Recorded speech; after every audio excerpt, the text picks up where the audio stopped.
So there's a great movie from 1980 called The Gods Must Be Crazy, and there is this scene earlier on in the movie in which somebody leaves their house, drives to a mailbox a very short distance away, and then goes right back to the house. I'm going to go ahead and just play that here. And the whole point of this is to point out how ridiculous modern humans are in so many ways, right? Person goes to the mailbox and just drives right back to their house again. Now, this is meant to seem ridiculous, but it's actually very, very far from ridiculous. And I started thinking about this scene many years ago. We were living in a place, a very remote place, and I noticed that one of our neighbors would hop on a four-wheeler or ATV to drive about the same distance. And it struck me as really weird. Why would somebody fire up an engine and burn that gas to go like literally 100 yards or 100 meters, which is what they were doing? And it struck us as very, very strange, but it actually makes total sense. This is just human evolution in action. And why is that? Well, anytime there is something that we need to do, the default way of doing it that we naturally choose, this is our first choice, is always going to be the way that burns the fewest calories in our body. And I'm just going to leave this right here just as a little reminder. The default is the method that burns the fewest calories in the body. And why is that? Well, for almost all of human history, preserving the calories in your body was tremendously important to survival, right? If you had an easier way of doing something that burned fewer calories, that's the way you did it because you needed to preserve those calories for energy later. And if they weren't used, they were stored as fat, which could be drawn on later. This is tremendously important to human survival. Now, that links into this thrifty gene hypothesis that basically this has kind of been used to explain, why we get things like diabetes and all these, modern health issues, but it is related to the same thing because humans were always going to choose the method of doing something that is the, again, like I noted in the previous thing, that uses the least amount of calories in the body. And so what does that mean? That means instead of, cooking dinner and standing at the stove, it'd be easier just to throw something in the microwave or to order something for delivery. That's going to burn fewer calories in our body. That kind of becomes subconsciously an attractive option. So we're going to drive somewhere instead of walking or biking, et cetera, et cetera. And so this influences so many of our choices. And when we look, and this is very, very broad here, life. Okay, so we look at the characteristics of life. What makes a living thing a living thing? And it relates to so many things here. Obviously, metabolism and homeostasis, right? We need to regulate our internal environment. And that this is simply just life doing the most intelligent thing it can do to continue being life, which is what life tries to do, right? It reproduces. It tries to survive as long as possible. And this is just what life does. And we are living organisms and we function as living organisms. And these things are built in, right? We don't really think about these things. It's just the way we function. And as doomers, we understand that some of these things are no longer serving us well, right? We understand that choosing the option that burns the least amount of calories in the body is not necessarily the smartest thing to do. It maybe used to be, but it isn't anymore, right? It's harming us. It's giving us diabetes. It is producing extra carbon, et cetera, et cetera. A lot of us maybe have fewer or no children compared to previous generations. And that's kind of another one of these characteristics of life that we recognize we kind of need to go against. And it's difficult. It's difficult to go against these things because we have been, we have evolved to have these traits. And we also need to forgive ourselves for displaying these traits. And that's why I kind of titled this the way that I do. We cannot blame ourselves for being living beings that have the characteristics of living beings, right? And so don't feel guilty. However, if you are here and watching this, chances are you recognize that we need to do some of these things differently, right? And that as doomers, we recognize that being living beings with as many of us as there are, using as many resources as we do, creating as many emissions as we do, that this has to change. Okay, well, how do we change that? And I already noted a few things that we do, right? We might choose to walk or bike instead of drive. We might choose to have fewer or no children. And those are important things. But step one is to forgive yourself and not feel guilty. And then we can go around kind of redirecting some of these things as best we can. But with that in mind, you might ask, well, okay, so what can we do? What can I as an individual do? And we've got, this needs to be updated. We've got 8 billion plus of us exhibiting those characteristics of life. And so few of us are thinking of ways to go against how we evolved to do it. And, we think about, okay, we'll replace fossil fuels with other fuels, et cetera, et cetera.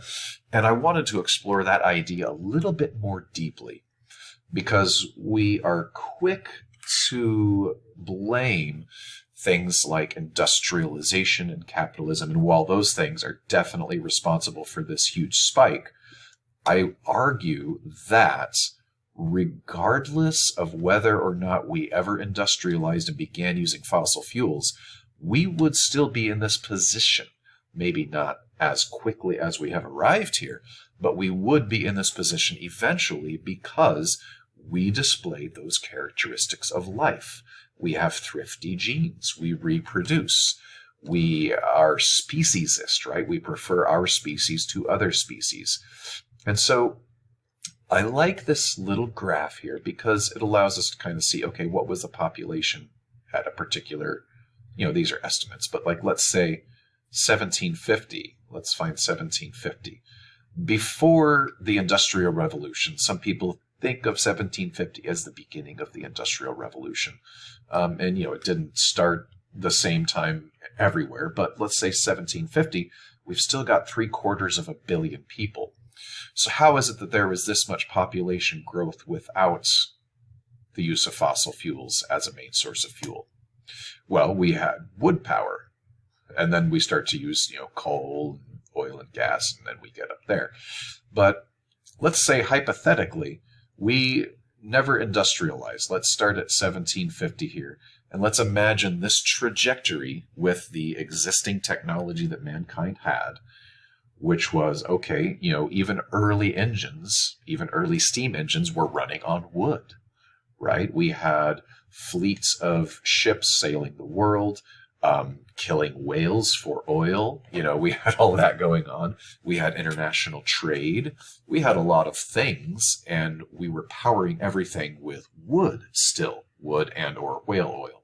So, would this have been sustainable had we, at 750 million people, continued just powering everything with wood and whale oil?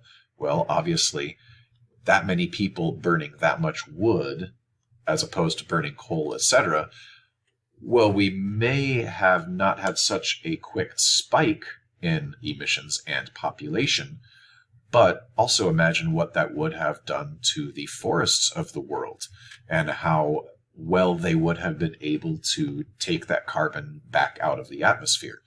If we had just proceeded forward with wood and whale power from 750 million people, we very quickly would have decimated the forests of the world and completely destroyed marine ecosystems. And it would have happened anyway.